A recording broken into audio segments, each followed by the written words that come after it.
They are real people who have chosen to live in purpose, exercising their power for the progression and promotion of others.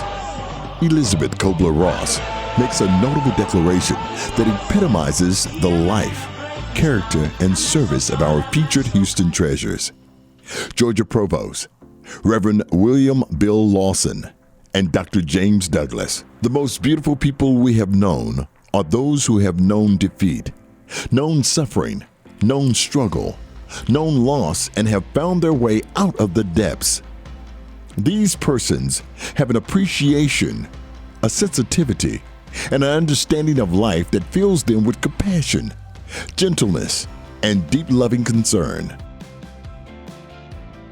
If I had certain ways to describe Pastor Lawson, it would be humble, creative, loving, gentle, firm, strong, wise, caring, compassionate, energetic, peaceful, slow to judge, but quick to come to your aid.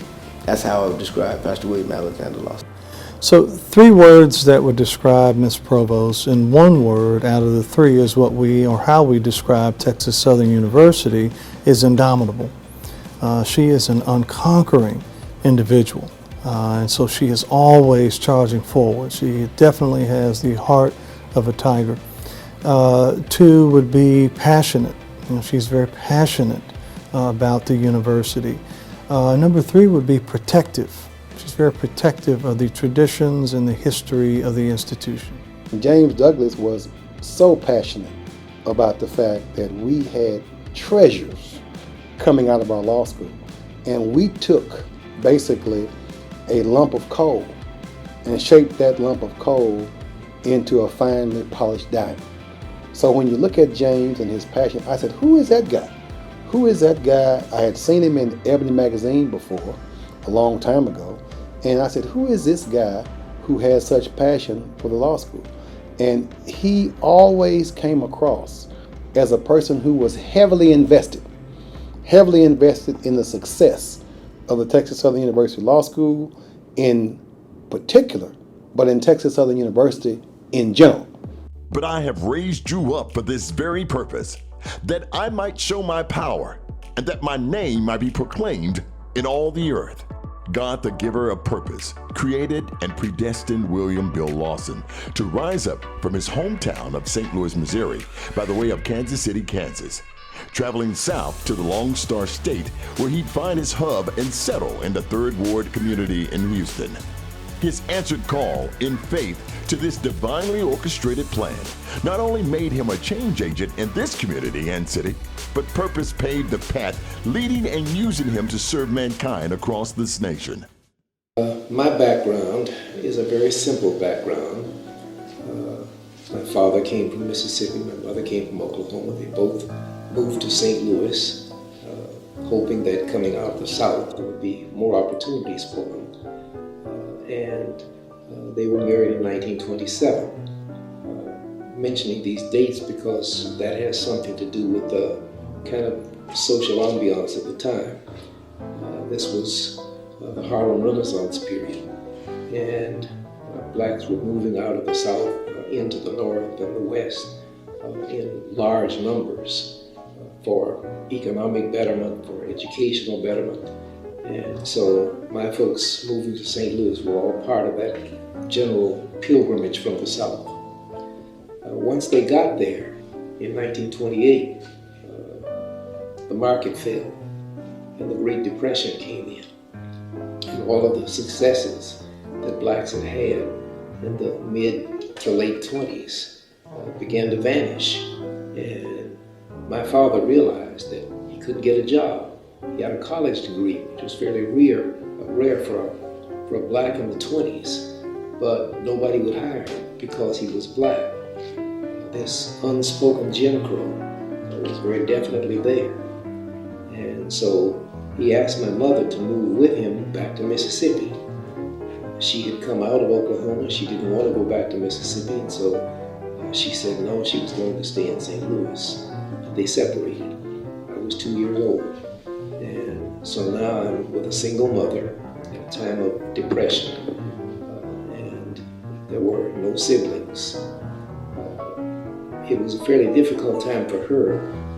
I didn't know how difficult it was. It didn't seem particularly bad to me. But she was going to the nearby grocery store. We didn't have supermarkets then, but she was going to the nearby grocery store, asking for permission to take not yet spoiled fruit and vegetables out of the grocery store garbage can. Once again, I'm eating, so I'm all right. But that was a time when her toughness was kind of setting the stage for the fact that she and I would both have to struggle. God has established his purpose for the life of James Douglas, and no one can change it. What door God has shut, no man can open. And what door God has opened, no man can shut. James Douglas has remained steadfast and immovable in his diligence of his work, not only on the campus of Texas Southern University for over 3 decades, but his dedication to ensure the political, educational, social, and economic equalities of rights of all persons, and to eliminate race-based discrimination locally and globally. For most of his adult years, the door doesn't have to open wide for James Douglas to step in, not adding to the problem, but eradicating the problem with a viable resolution. But the early part of my life I spent in Fifth Ward, on Chew Street, right off of Lyons and Lockwood.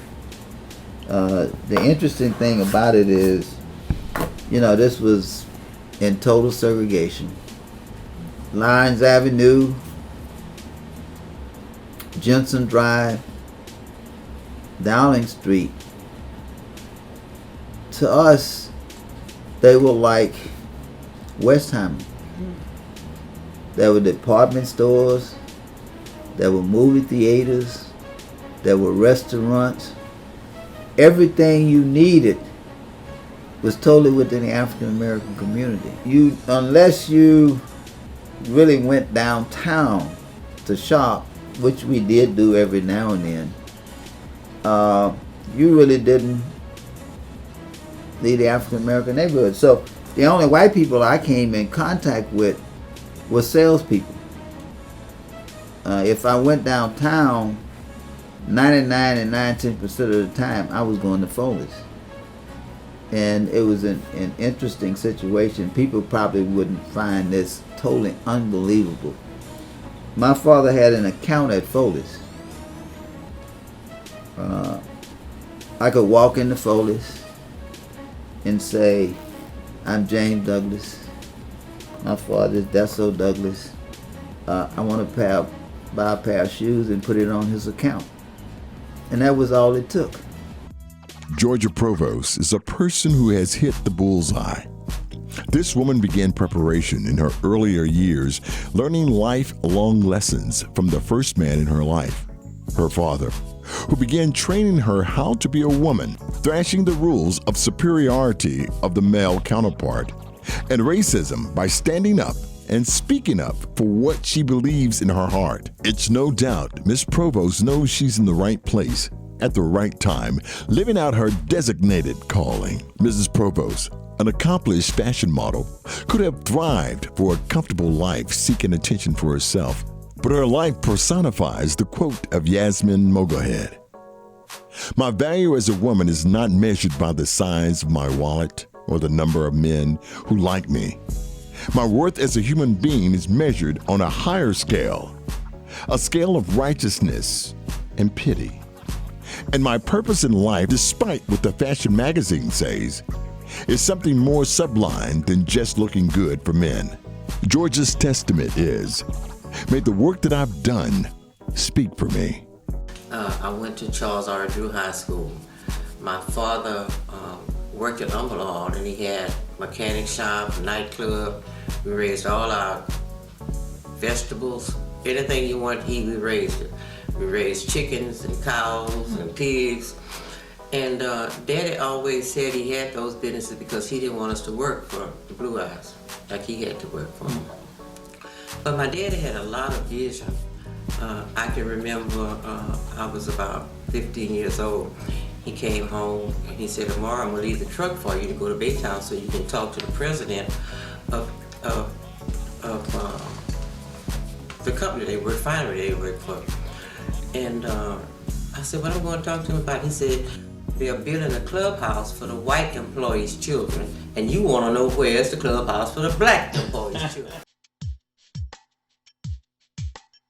But when I came to Houston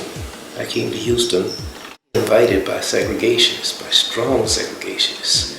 I was brought here by the Baptist General Convention of Texas, Southern Baptists, and you couldn't find anybody any more racist than Southern Baptists in the 1950s. That was who brought me here. But the Heman Sweat case had created Texas Southern University and all that you've written about. But when Texas Southern was created, it gave a challenge to Southern Baptists. Southern Baptists always put Baptist chaplaincies on state campuses, all the Texas state campuses. And there had never been a black state campus before. And now you have a black college.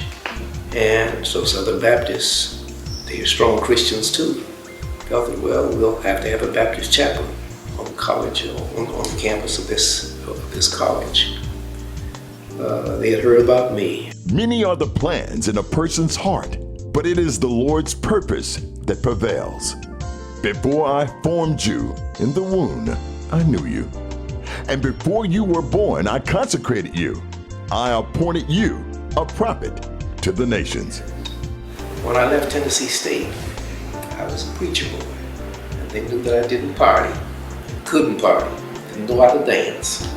But they also knew that I was probably going to make some difference. James Douglas later becomes a student at Texas Southern University, and leadership comes knocking. Remember the first strike we had at TSU. I led the first strike at TSU. And it was really funny. I was walking out of the student center one day. We used to have a little coffee shop in the student center. And I was walking out of the student center. We came back in the fall, and the prices from the coffee shop were sky high, and everybody was complaining about it. So student government decided to call a strike. So I was walking out of the student center, and somebody gave me a little note. It was folded up, and I opened up the little note. I never forget, this was on a Wednesday. We had student government meeting every Wednesday at 5 o'clock. I opened up the little note, and the note said, please do not eat in the coffee shop. They're calling a strike on the coffee shop.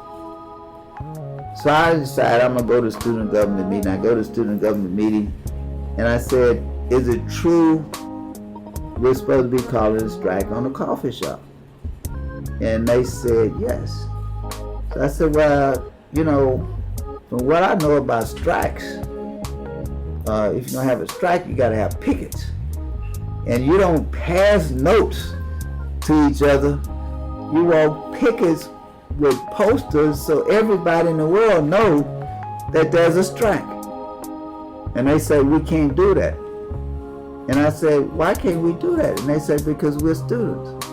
I said, but we are citizens first. We're students second. And plus, and at that time, Wheeler Avenue was an open public street. I said, Wheeler is a public street. The sidewalks are public. The university doesn't own the sidewalk. We can do anything we want on the sidewalk. So we can picket on the sidewalk. They said we'll get kicked out. We won't get kicked out of school. Meet Dr. Douglas, the protege.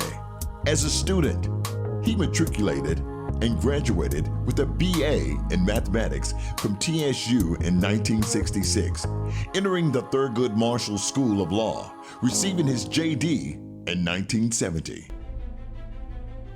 I was fortunate to meet Mr. Provost, and my major was dietetics, because I really didn't know what I was going to major in, but I knew I was leaving Barrett Station and going to school. But Dr. Freeman said, come to TSU. So I came to TSU, and I stayed a year and a half, and I dropped out because I wanted to always be a professional model. So I modeled for 10 years. I met Mr. Provost, and he said, "You can't do nothing without a college education."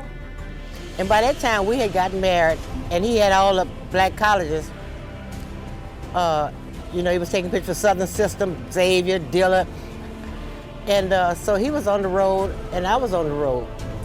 And I came home one weekend. He saved all the papers because he knew I like to read, just like he did. The paper said, Texas Southern University, weekend college, Dr. T.L. Freeman. So that's how I was able to graduate. And I changed my major. Mr. Provost had asked me to come be his secretary. So I got to looking at the kind of money he was making. In photography, I said, I'm on the wrong end of this camera. I need to get in the behind. So I came here and I changed my major to photography. So he said, you really like photography? I said, yes. So he got me to go to Walney School of Professional Photography in Walney Lakes, Indiana. Now that was an experience because traditionally when you go there, I guess they were just used to white folks going there. And they pay for your, you know, your hotel. You would stay at somebody's home. But since we were black, they had to pay for us to stay in a hotel. I said, oh boy. But anyway, then I went to Canada, then I went to Kansas City, then we went to Eastman Kodak Company. So it was an experience, but my husband and I went to Congress to legislate to make photography a profession like the beautician and the barber. We couldn't get far 2 inches because Eastman Kodak Company was there and they didn't want it to be. Anyway, I just love Texas Southern. My husband served as the International Championship Collegiate Tennis coach from 1968 to 1985. Nobody beat him in the SWAC, the NAIA, and the NCAA. He put Texas Southern University on the map on a white man's sports. And I just love TSU. For 58 years, I have been a self-appointed ambassador for Texas Southern University. I mean, everybody's business over here. I just want my school to flourish. I want us to remain independent, financially stable, and let's go for it. 20,000 students. Right. So my first ambition was to be a cartoonist with Esquire magazine. My signature sheet still is the signature that I had when I was wanting to be a cartoonist. And somewhere among those boyhood daydreams, I saw myself behind the pulpit preaching. And I said, wait a minute, this doesn't belong here. That is not what I intend to do. And so I would simply put it out of my mind. This is during this very tumultuous teenage period. And I can remember one day experimenting with a hairpin and sticking it into the slots of an AC outlet.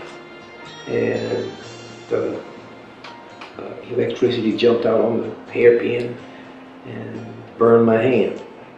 I rode up behind the garbage truck and caught the handle so the garbage truck could pull me along. A lot of fun. And then he turned the corner and I got thrown off the bicycle and all of my weight landed on my hand and wrist. And I was taken to the hospital. We had a house with a single center room that had a pot-bellied stove. You're too young, so you have no idea what a pot-bellied stove is. But it was a coal stove, and that was what provided the heat in the house. It was winter, and the stove was on, and its sides were red hot. And my brother and I were wrestling in the room near that stove. And we both fell against the stove, and both of our bodies fell against my hand, against the stove. I still have a scar on my hand, but it took all the flesh off my hand. This is God trying to talk to me. I'm not sure what you're trying to say, but I'll do whatever you want me to do. Now, as I look back on it, I can see a number of things happening. The strange dreams of me standing behind the pulpit, the accidents of my almost losing my right hand, the sudden giving up of my speech without stuttering. And so obviously God was calling me. The purpose of a person's heart are deep waters, but one who has insight draws them out. Therefore, my dear friend, you have always obeyed, not only in my presence, but now much more in my absence. Continue to work out your salvation with fear and trembling, for it is God who works in you to will and act in order to fulfill His purpose. William A. Lawson is the founding pastor emeritus of Wheeler Avenue Baptist Church in Houston, Texas. When you think about some of the pioneers that have graced the halls at Texas Southern University, you immediately think of people like Reverend Lawson. And Reverend Lawson being that pioneer, not only for education, but on a number of different fronts, and being really what I call sort of the father of some of the movements that happened and occurred here in Houston and in the state of Texas. And so to have him be such a strong advocate and really sort of like a founding father for Texas Southern University is just, for me, it's incredible. I pinch myself every day and think, wow, how neat is it for me to be able to see someone of his stature really still support our institution and to provide the advice and counsel that he does to me. As a protege at Texas Southern University, James Douglas became a sought-out individual around the nation. Although life's path led him to spread his wings and fly into other territories, it wasn't long before James would return home to the campus of TSU. God gave me an ability to walk into an environment and almost immediately recognize the problem and what the solution is. I don't know why, but He did. The frustrating part about it is often the solution is one that nobody else recognizes. Dr. Douglas' life as a protege transitioned his journey, leading him to join the faculty of TSU. Dr. Douglas, the difference maker, change agent, has served as the dean of the Thurgood Marshall School of Law, provost of Texas Southern University, and president of Texas Southern University. As president, as dean, as distinguished professor in the law school, he's been able to impact thousands of lives. He's been able to impact several individuals who've gone into the law profession and really been a mentor and a supporter and a guider for those students who graced our law school. And so for that, really, when you think about deference and you think about paying homage to folks who have just always been there for TSU, Dr. Douglas has definitely been one of those individuals.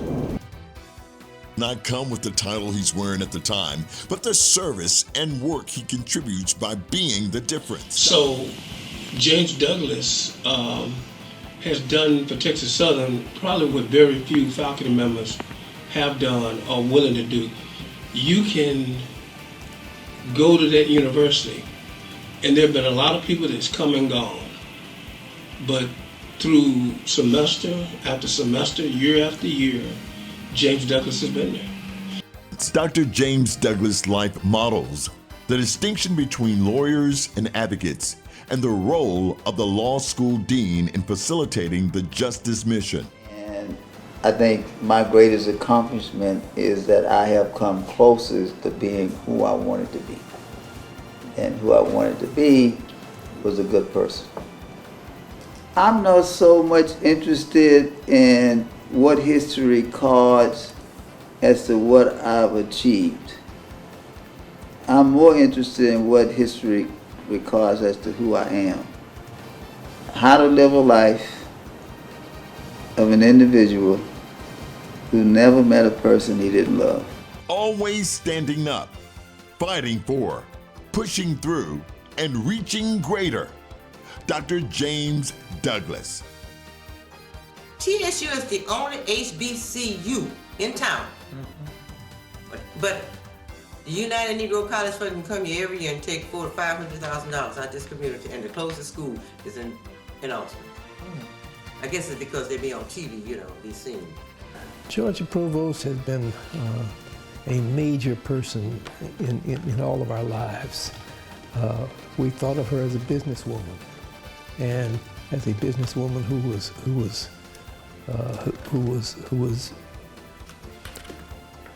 very astute, but also as a businesswoman who was concerned about the public good. Georgia ran for public office several times, repeatedly, not because she needed money and not because she needed popularity, but rather because she was concerned about the needs of this city. She ran for city council a number of times.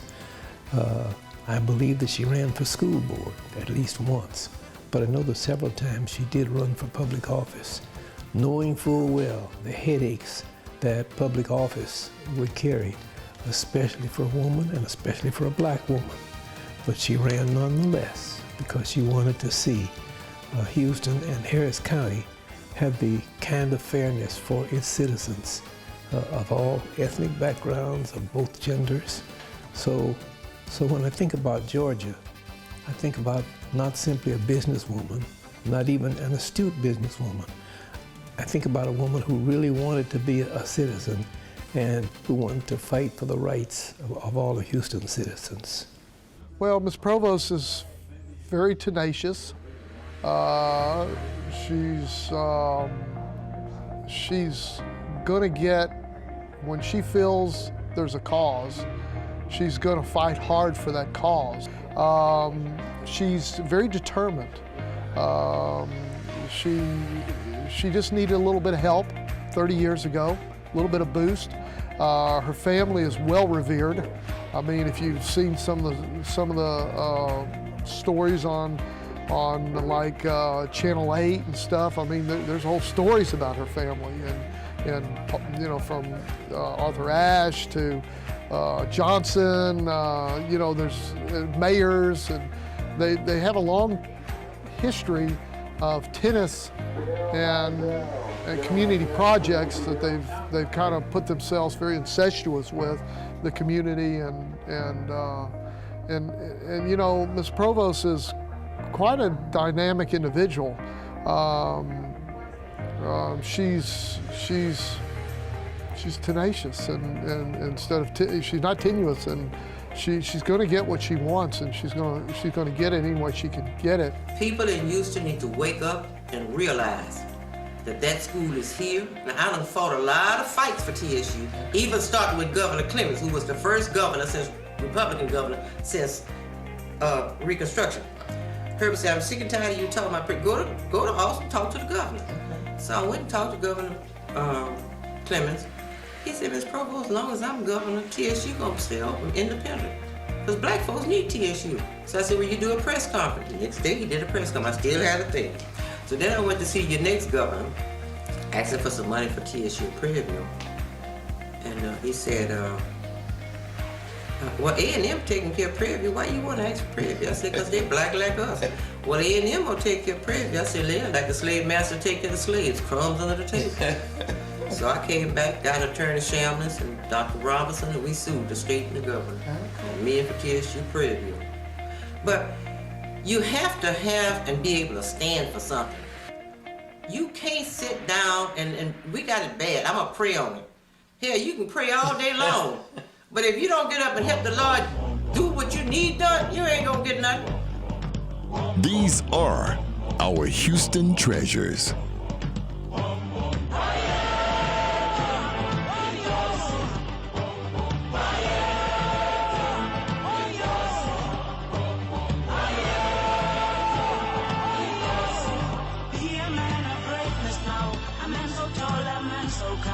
Be a man of wisdom now, a man of mind, a man of light. Be a man of kindness now, a man so big and strong in mind. Be a man so humble now, a man of man now let it shine. This is what you are, this is